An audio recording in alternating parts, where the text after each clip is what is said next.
அன்பார்ந்த இறைமக்களே, கிறிஸ்துவின் மறுப ஜபக்குழியின் வாயிலாக இன்று உங்களை சந்திப்பதில் நான் பெரும் மகிழ்ச்சி அடைகிறேன். மக்களை, சந்தோஷமா இருக்கீங்களா? நிறைவா இருக்கீங்களா? மகிழ்ச்சியா இருக்கீங்களா? மன அமைதியா இருக்கீங்களா? மக்களே, இந்த ஆண்டு முழுமைக்கும் நிறைவே தருகின்ற இறைவனுக்கு நன்றி சொல்வோம். இன்று அவர் நமக்கு என்ன இறைவார்த்தை தருகிறார் பார்ப்போமா? இறைவாக்கினர் எசையா எழுதிய நூல் அதிகாரம் 60 இறைவார்த்தை 1-5 முடிய. எழு, ஒளி வீசு, உன் ஒளி தோன்றியுள்ளது, ஆண்டவரின் மாட்சி உன்மேல் உதித்துள்ளது. இதோ இருள் பூவுலகை மூடும், காரிருள் மக்கணங்களை கவ்வும். ஆண்டவரோ உன் மீது எழுந்தழுவார், அவரது மாட்சி உன் மீது தோண்டும். பிற இனத்தார் உன் ஒளி நோக்கி வருவர், மன்னர் உன் உதய கதிர் நோக்கி நடைபோடுவர். உன் கண்களை உயர்த்தி உன்னை சுற்றிலும் பார், அவர்கள் அனைவரும் ஒருங்கே திரண்டு உன்னிடம் வருகின்றனர். தொலைவிலிருந்து உன் புதல்வர் வருவர், உன் புதல்வியர் தோளில் தூக்கி வரப்படுவர். அப்பொழுது நீ அதை கண்டு அகமகிழ்வாய், உன் இதயம் வியந்து விம்மும். கடலின் திரள் செல்வம் உன்னிடம் கொண்டு வரப்படும், பிற இனத்தாரின் சொத்துக்கள் உன்னை வந்தடையும். Praise the Lord.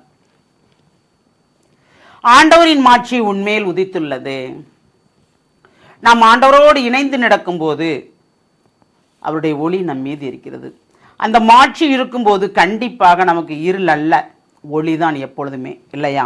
அப்போ அந்த ஒளி இருக்கும்போது நான் மட்டுமில்ல, எல்லா இனத்தாரும் ஒன்று கூடி இறைவனை போற்றும்படி, புகழும்படி, வாழ்த்தும்படி, ஆராதிக்கும்படி, ஸ்துதிக்கும்படி அவர்களையும் நாம் ஒவ்வொரு உந்துதலையும் அவர்களையும் அவரோடு இறைவனோடு ஒன்று சேர்க்க நம்மளால் முடியும். முடியுமா? முடியாதா? முடியும். எல்லாமே இறைவனுக்கு தான் என்று நாம் நினைக்கும் போது எல்லாமே நிறைவாக இருக்கும். நமக்கு அந்த நிறைவு தான் இறைவன் நமக்கு தருகின்ற ஒவ்வொரு வார்த்தையும் இறை வார்த்தையில். என்னென்றால் அவருடைய மாட்சி நம் மேல் இருக்கு. அந்த மாட்சினால் தான் நாம் ஒவ்வொருவருக்கும் என்னென்ன செய்ய வேண்டும் என்பதை செய்கிறோம், இல்லையா? ஒவ்வொருவருக்கும் என்னென்ன செய்ய வேண்டும் என்பதை இறைவன் நமக்கு உணர்த்தும் போது, அதன் மூலம் நாம் ஒவ்வொருவரையும் வழிநடத்தும் போது நிறைவான ஆசீர் கிடைக்கும்.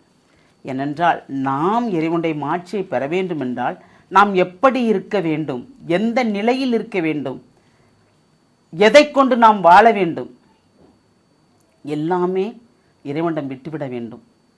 அவர் பார்த்து கொள்வார். நான் உமக்குரியவள் ஆண்டவரே, நான் உமக்குரியவன் ஆண்டவரே என்று நாம் அவரிடம் விடும் பொழுது எது எது தேவை அதை அனைத்து நம் தேவைகள் அவருக்கு தெரியும். ஆனாலும் நாம் புலம்புவோம், இல்லையா? அந்த புலம்பலையும் அவர் கேட்டு நமக்கு அனைத்தையும் ஆனந்த களிப்பாக மாற்ற வல்லவர் அவர்தான்.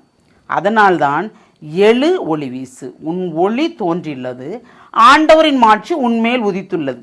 அப்போ எல்லாருடைய சொத்துக்களும் சுகங்களும் நம்மோடு வந்து சேருங்கிறது இறை வார்த்தையில் இருக்கு. எந்த சொத்து வந்தாலும் நம்ம அசையாது இருப்போம் என்றால் நாம் இறைவனை சார்ந்தவர்கள். அதிகாரின் கண்களில் இரக்கம் தயவும். நமக்கு ஏதாவது ஒரு காரியம் வேண்டும் என்றால் அதிகாரின் கண்களில் இரக்கம் தயவும் இருக்கும்போது வெளிநாடுகளிலோ இங்கேயோ நாம் வாழுகின்ற இடத்துலையோ நம் சுற்றம் பற்றம் யார் எங்கிருந்தாலும் நாம் யாருக்காக ஜெபிக்கின்றோமோ அதை அனைத்தையுமே இறைவன் கண்டுகொண்டு அவர்களுக்கு ஒரு நிறைவான ஆசிரை கொடுக்கிறார். அதற்கு நம்மளை ஒரு தூண்டுகோலாக மாற்றுகிறார். அந்த தூண்டுகோலாக நாம் இருக்கிறோமா? அப்பொழுது நாம் இறைவனுக்கு உகந்த வாழ்க்கை வாழ்கிறோமா? இதுதான் நம்மளிடம் கேட்கப்பட வேண்டிய கேள்வி. அப்படி இருந்தால் ஆண்டவரின் மாட்சி நம்மேல் உதிக்கும். அவர் நம்மளை வழிநடத்துவார், நம்மளை வாழ வைப்பார், நம்மளை தேற்றுவார், நம்மளை திடப்படுத்துவார், நம்மளை தாங்குவார், நம்மளை தப்புவிப்பார். அவர் கரத்தில் ஏந்தி கொள்வார். ஏந்துகின்ற வரத்தை கேட்போமா? எல்லாம் வல்ல இறைவா, உம்முடைய இரக்க பெருக்கத்திற்கு அளவே இல்லை. ஆண்டவரே, நீர் மட்டும் போதும் ஆண்டவரே. எங்களுக்கு நீர் மட்டும் போதும், நீர் மட்டும் போதும் ஆண்டவரே. அந்த நீர் மட்டும் என்ற வார்த்தையில் நிறைந்திருக்கும்படி எங்களை நீர் ஆசீர்வதிக்கிறீரே, அதற்கு நன்றி ஆண்டவரே. என்ன பேச வேண்டும், ஏது பேச வேண்டும் என்று எங்களுக்கு தெரியாத ஆண்டவரே, நீர்தாமே எங்கள் நாவில் வார்த்தைகளை வைத்து நீர் நிறைவுபடுத்துகிற அந்த கிருபைக்கு நன்றி கூறப்பா. எல்லா மக்களும் உம்முடைய மக்கள் தான் ஆண்டவரே.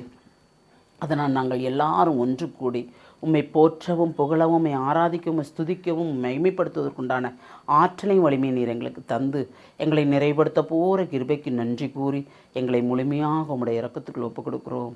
ஜெபம் கேட்கும் நல்ல பிதாவே. ஆமேன், ஆமேன், ஆமேன்.